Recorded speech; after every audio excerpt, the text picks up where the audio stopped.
Bonjour à tous et bonjour à toutes, Olivier Granilico au micro pour le premier point sur l'actualité israélienne ce matin depuis Studio Kalita à Jérusalem. Et nous commençons avec ces informations données cette nuit par une télévision arabe qui a rapporté que des engins aériens sans pilote avaient attaqué cette nuit donc un entrepôt appartenant à une milice irakienne dans la région de Hetz.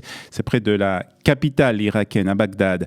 Selon ces informations, une grande explosion s'est produite. Des informations qui viennent après que la nuit précédente, la nuit de dimanche à lundi, 4 attaques avaient été lancées près du poste frontière d'Al-Boshmal. C'est entre la Syrie et l'Irak. Il faut ajouter à cela des déclarations du porte-parole de l'armée israélienne hier après-midi. Le porte-parole a en effet reconnu qu'une milice soutenue par l'Iran en Syrie avait tiré plusieurs roquettes sur le nord d'Israël à l'aube de lundi matin, donc, mais sans atteindre la frontière israélienne. Toujours selon l'armée israélienne, l'attaque a été menée par des agents donc d'une milice chiite des gardiens de la révolution islamique iranienne.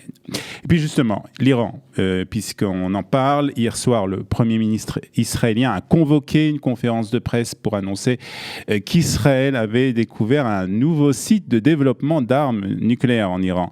Il a montré, carte à l'appui, comment l'Iran avait tenté de cacher les sites en question et ajouté, à chaque fois que nous mettons au jour quelque chose, il tente d'en dissimuler les traces. Il a aussi mis en garde les dirigeants de la République islamique. Nous savons ce que vous faites, quand vous le faites et où vous le faites, et nous continuerons à exposer vos mensonges et vos violations, a déclaré le Premier ministre israélien. Premier ministre aussi qui a appelé la communauté internationale à faire preuve de pression et encore plus de pression sur la République islamique et se joindre aux sanctions décidées par le président américain Donald Trump. Un même Donald Trump qui a cette nuit fait des déclarations qui vont peut-être un peu à l'encontre justement des espérances de Benjamin Netanyahou. Ce Donald Trump a en effet déclaré et répété une nouvelle fois qu'il était prêt à rencontrer à tout moment le président iranien. Le ministre iranien des Affaires étrangères, Mohammad Zarif,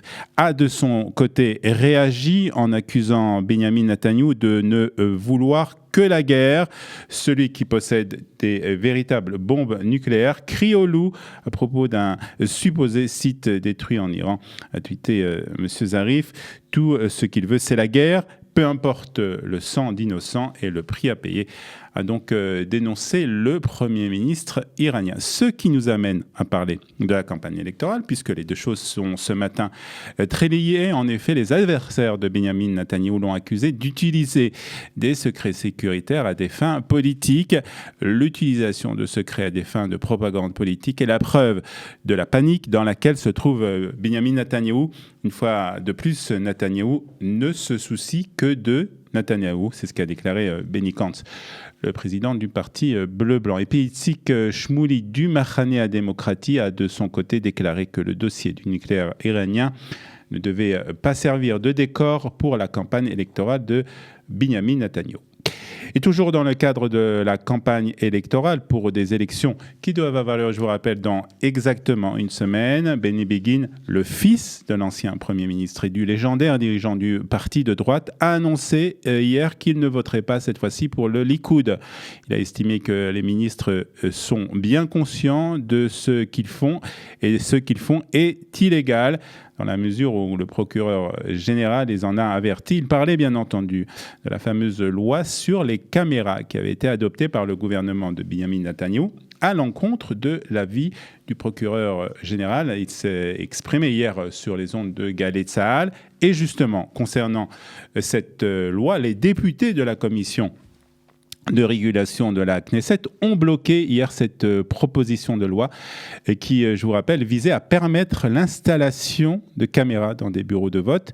Cette loi a été proposée par les députés du Likoud et par le Premier ministre Benjamin Netanyahou.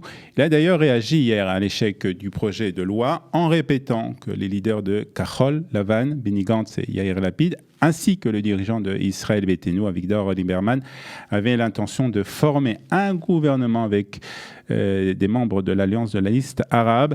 Ce qui est particulièrement décevant, c'est que Lieberman ait rejoint la gauche et les formations arabes.